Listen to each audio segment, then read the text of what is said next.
Margaret Kim, how's it going? Good, good. Hi, Charles. How are you? I'm doing well. Yourself? And hey, you can call me Peggy. I can call you Peggy.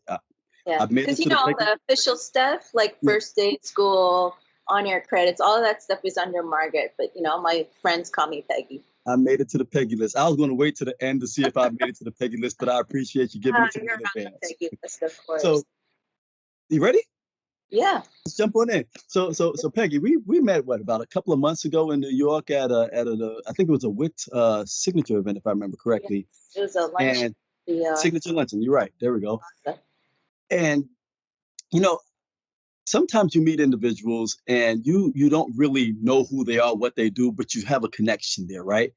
And I think who was it? Malcolm Gladwell wrote a book called Blink a while back that said, follow your gut. You don't have to wait years to figure out that whatever it is that you're looking at, use your gut, make a decision, and sort of go with it, right? And it was at that point that I knew we were going to be collaborating in the future. I mean, I think we both sort of walked away saying, "Hey, we're going to call each other, yeah, da, da, da," and here we are, right?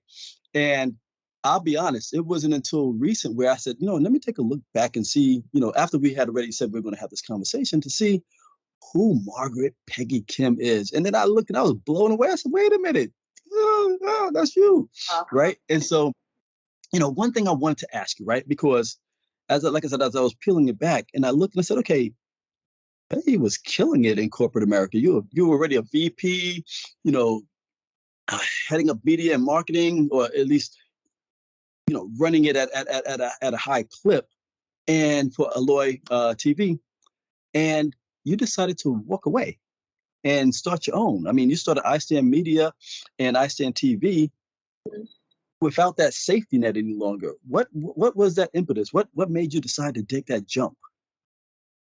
Wow, that's a great question. It was kind of a mix of circumstance and taking the moment to actually pause and think about what do I really want to do? Because what happened with Alloy, that last job, and I worked for major media companies leading up to Alloy, ABC, NBC, CBS, and then History Channel for many years, and then got this great opportunity at Alloy. And a few months into taking the job, the company got sold. So then I was, back out on the market, a year later. And that was not the plan. So I was like, God, what are you doing? Like, this was not the plan. I wanted to put some roots down and really understand the digital media side of the business. And I have learned a lot in a very short amount of time while I was there, and accomplished a lot while I was there. And so when the company got sold and I was like, okay, what am I going to do next? And I was doing interviews at other places, back at the usual suspects and, all the networks. And I was like, at the end of the day, do I really want to do this? Because I had felt like I had already achieved, you know, I I had done great work at History Channel, producing, hit series and Peabody Award-winning work, Emmy Award-winning work. But I was just like, it would just have been more of the same at that point. And I have always been motivated by, by learning. Can I learn more? Have I maxed out here? The point where I feel like I've maxed out is the time that I know that I need to move on and figure something else out. And so at that point, I was like, okay, what do I really want to be doing? Even if I got these jobs at these other networks, and yes, great salaries, stability, and all of that, I was just like, I've been there and done that. I need something more to stimulate me where I'm being more creative and doing different things. And so that's how I kind of made my foray as an entrepreneur. And here's the other thing that happened, because it wasn't just like, this is what I'm doing.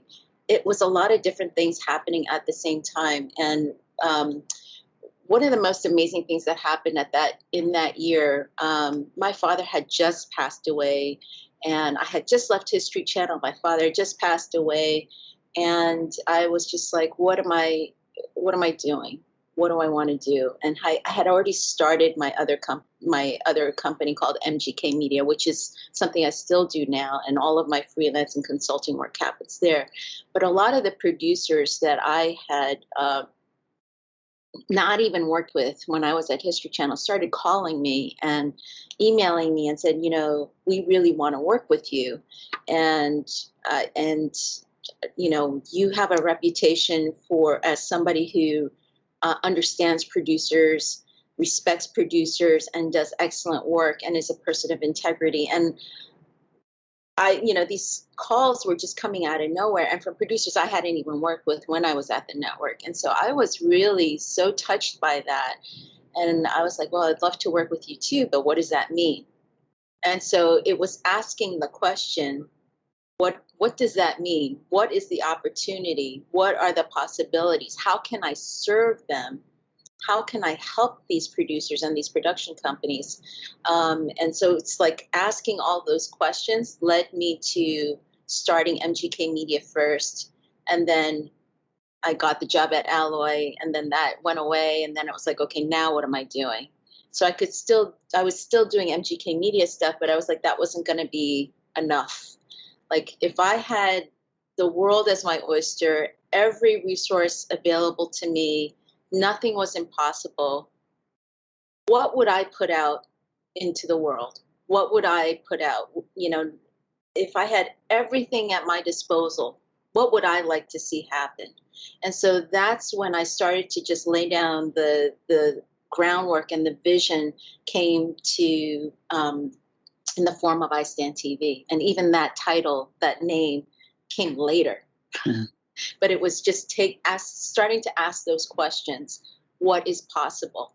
If I had everything, if any of us had everything at our disposal, no obstacle, every resource is possible in our hand, what would we actually create? And then imagining that, envisioning that, putting it down on paper, and then speaking it aloud, because that was the next step. It was actually speaking it aloud, because then it's like, okay, it's not just in your head. It's not just on the piece of paper or the computer in front of you. You are now sharing this with somebody else. And that is scary. Yeah, but that's powerful too, because that makes you almost pot committed. The moment you started putting it That's out in right. the ether, now people are like, well, what's going on? How come? Right.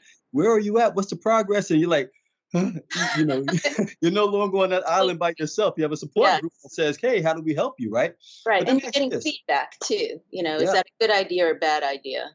correct. Right. And so as a creative incubator and content studio, you focus a lot on that 18 to 34-year-old demographic. What made you decide that group? Yeah, another great question. I had previously, before Alloy, my focus was on the male 25 to 54 when I was at History Channel. That was our target demo. So I knew that demographic really, really well, because I was a programming executive there and was producing programs around that demographic. But when I got to Alloy, that was a totally different demographic. It was teens, and it was young adults. And as I was also managing young adults, because it was a very young company, so very different from your normal corporate media, major media company, which is much more mature, more bureaucratic, and more systems in place, more accountabilities in place. This was still a very young company in many different ways. And so managing a young team, that was very interesting. The feedback and, in my interactions with them was very interesting. So, and then the demographic that we were trying to serve with original content was that 16 to 24 demographic. So I started to really develop an understanding and a passion around them. And then again, with MGK Media, I was taking on interns. I Stand TV, I was taking on interns from colleges, and I was like, wow, I'm learning so much. And I'm mentoring them, I'm teaching them, I'm opening up my professional network to them. And that's how that passion developed, because then it was like, okay, if I can leverage all of my experience, my network, my heart to mentor and help that next generation, future generations that coming into the media and entertainment industry. That's what I want to do. And so I Stand TV, again, through a process of evolution, has turned into this content creator incubator where we are focused on helping students and future content creators, filmmakers, storytellers to help them elevate the craft of storytelling, teaching them, training them, helping them, giving them feedback so that they become better and better storytellers. And then also, I'd love to see more diversity in front of the camera as well as behind the camera, and the types of stories that we tell that we may not see on just mainstream media channels. And so that all of that came together to form I Stand TV. It's funny, right? It's really interesting is the fact that you touched on a lot of points that we're going to probably dive into as we go on. But you mentioned mentoring. I always look at, especially when you're talking about that demographic, because we're almost at full employment. You're looking at the diversity. You're looking at that young group that you can pour your essence into, so that way it fills that generational void that we could potentially have as baby boomers, et cetera. Sort of leave and now we have this new generation coming in, and you're being able to pay it forward by putting your imprint on and making sure that people aren't looking and saying, do we have the right KPIs? No, it's not about KPIs. It's about, hey, here's a group of young and talented individuals who've been trained up correctly to be able to do this job regardless of age, all of the various isms that we put in place. But I want to touch on that networking side, right? Because indirectly, we met in a networking, And so you were part of WICT, New York, Academy of Television Arts and Sciences, New York Women in Film Television, NAMIC, International Documentary Association, as well as the Asian American Journalists Association. That's a lot, right? I want to know how you have enough time for that. But outside of that, when you're looking at that demographic, what would you tell them is the importance of networking as they, start and continue on their career journey? Yeah, so for a long time, even myself, I thought, networking sounded so like difficult and icky, and I realized, it's not about if you think about networking as just like you want to be, work in the room and doing all this stuff, it becomes almost overwhelming. Yeah. And especially for somebody who's normally more of an introvert. So I would describe myself more as an introvert. I'm more comfortable in small group, one-on-one type of situations. I'll be in the big room if I need to be in the big room, and but I would much prefer the smaller group scenarios. And so, for students and for future leaders, what I tell them is like, think about it as relationship building. Because as soon as I got it in my head, it's about building relationships. It's not about, hey, I need to meet this person because, I need them to do something for me, or I want them to do something for me. If you think about it as relationship building, and you position it as, how can I help serve? How can I help this person or this company or this organization as a volunteer, as a board member, as a whatever?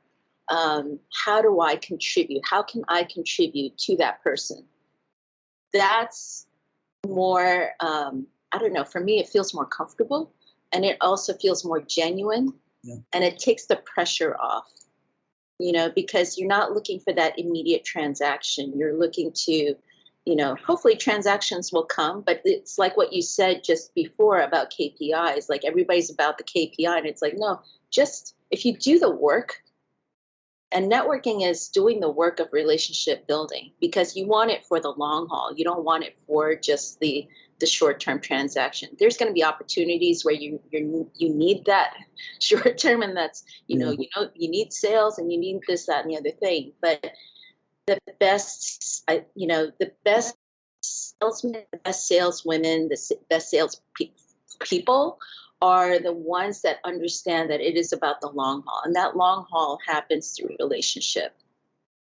So you don't just talk it, you live it, right? Try, yeah. So we you know, hey, you go in the room, whether it's strategic, whether it's relationship build, you're networking, you know, and I'm looking at it not just from the frame of you or myself, but that group, that core group we're talking about. Now you get in that room, you meet some individuals.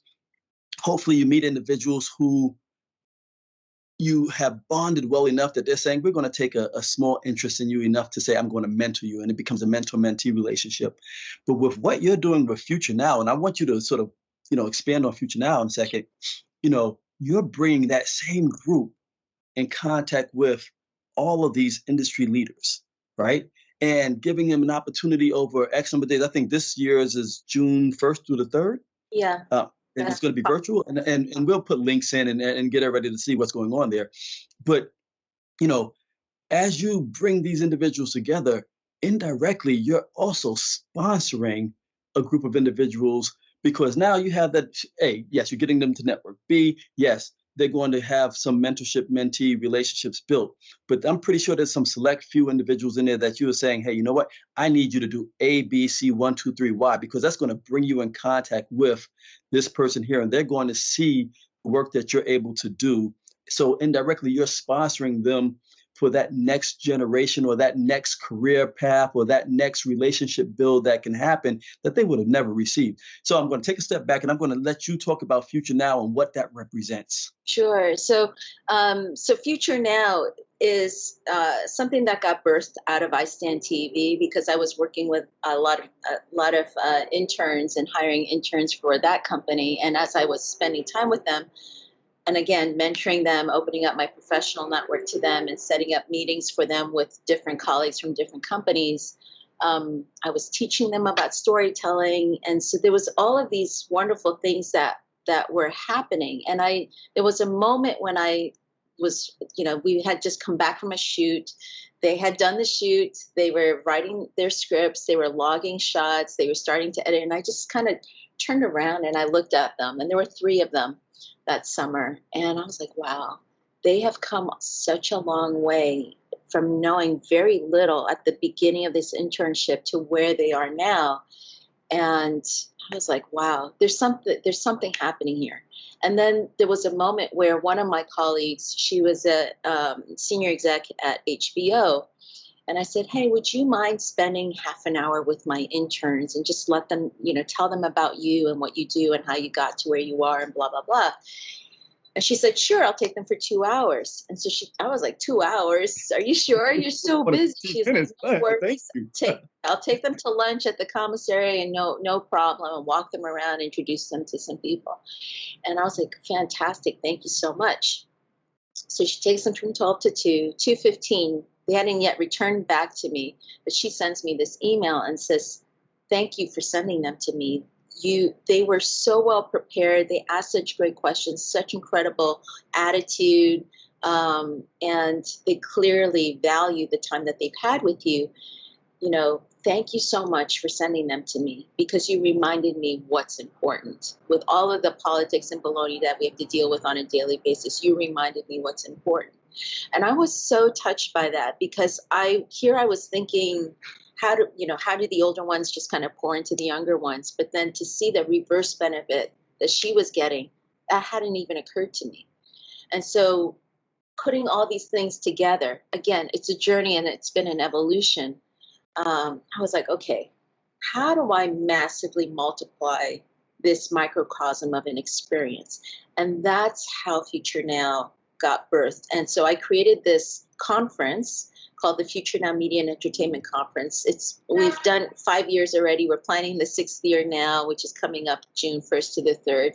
Last year we had Tina Fey joining us. That was crazy.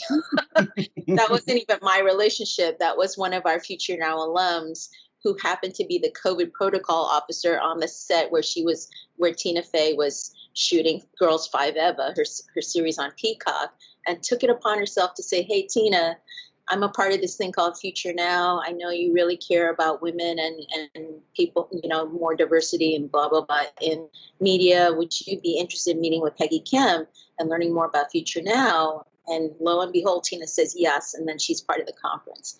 But all of this to say, in connection to your question, which was around how did Future Now get birth and why, you know, so much of this has been not, I never thought, okay, when I'm, I don't know, 25, 30 years into my career, I'm going to start a future, I'm going to start a foundation, I'm going to run a nonprofit. Like those thoughts were not thoughts in my head. You never are, right? It was more of like asking questions, looking at the landscape, asking how can I help serve? Where am I seeing needs? Where am I seeing problems? How can I help bring a solution? How can I craft a solution? And then you asked about networking and building these relationships through NAMIC, through WICT. I was on the board of WIC New York for many years. I learned so much from being on that board because it was, first of all, it was my very first board experience ever. I was an event chair. I was part of the mentoring program, the Prime Access Mentoring Program, which is an award-winning mentoring program that WIC New York put together. And I learned so much. So, and then all of the amazing people, men and women that I met through WICT and through NAMIC is how I've been able to do Future Now. I could not possibly do Future Now and put on this massive conference where we have 50 plus mentors coming in. We have 50 plus speakers coming in. Like I could not possibly be doing this without the incredible people and the relationships that I've been so blessed and honored to build over time. You know? Now, let's be clear though. Yeah. You earned a lot. And I get it. I'm the first one to want to say, hey, thank you too. But there's always a period of time that we also have to look and say, you earned this. If you didn't do what you needed to do, and I'll go through the laundry list of, I mean, look, yeah. You're part of Cable Facts 100's influential list in 2005, right? And the most watched, look out for, etc. Right? Just a baby. Emmy, the New York Festival, all of these different awards that you have. People are leaning in at a moment in time where they're saying, I want to be part of what Peggy's doing because she's not going to hurt my brand. She's going to put together something that's going to be impactful, educational, exciting, energetic, inspirational, right? Won't hurt my brand. And you nailed it on the last one. And it will be energy that's going back into that person. Because sometimes a lot of us people forget it's not about us, right? Yeah, we get caught up in that. We got to make sure we provide for ourselves, we provide for our families, etc. A couple of circles maybe outside of that. But then once we have that opportunity to give back in a meaningful way, that gift is to people, but it's also a gift to ourselves. And so in this case, you're giving a gift to everybody, but you're also getting that energy returned in the form of people coming in and helping out with convention. But I want to go to one last area before we get out of here, is the foundation. Talk to me about the foundation and how do we help lean in? Oh, well, thanks. So we formed the Future Now Media Foundation. So it is a 501c3 nonprofit. We're always looking for volunteers. We're also looking for people to donate because this has been very much a sacrificial work, and we have built, a track record over the last 5+ years. But in order for us to go to that next level, because we have so much, what this has proven over the last 5-6 years is that there is value here. We are actually making an impact on leaders, future leaders coming into the industry. We're training them, we're educating them, we're giving them broader exposure to the possibilities in the media and entertainment landscape. We're connecting them to opportunities. On the flip side, we're serving the industry because the industry has been struggling to find or to come up with different ways, let's put it that way, to develop a more diverse talent pipeline. Over the last 2 years, and I want to just speak about George Floyd and the impact that his death, his murder, his and everything that has transpired before, that transpired prior, and but especially that has been a very important uh, moment for the world, for all of us. Yes. And so I think it has kind of stirred up a new, I hope, coming from a genuine place of understanding how important diversity, how important inclusion, how important equity is, especially for the media industry, because we are the bullhorn for culture. And so, in my book, his death should not be in vain, and will not be in vain. You know, and in the work that I'm doing, and in the work that I hope more of us will be doing in the industry, excuse me, in the industry, it's how do we make what we're doing better? You know, how do we serve this incredible audience, which is now a global audience too, because of streaming and all of the technology and how we're distributing content? Like, how do we bring people together? How do we help tell stories from more diverse perspectives? How do we relate to one another? How do we share each other's cultures, and not only share but also listen to one another and hear and contemplate, meditate, and have dialogue that is productive, that is edifying, that is, enlightening, and all of those good things, so that it brings people together and not it doesn't separate people. I think we've seen enough of that. So that's my hope.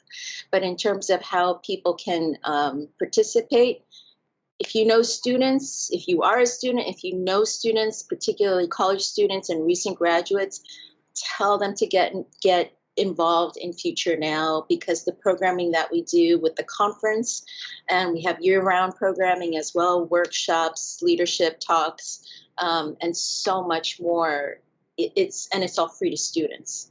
So this is an opportunity to also get mentorship. We have a 9-month mentoring program where we connect our Future Now alums with our industry leaders, and they go through a 9-month mentoring program. So if you're in the industry, you want to be a mentor, you want to,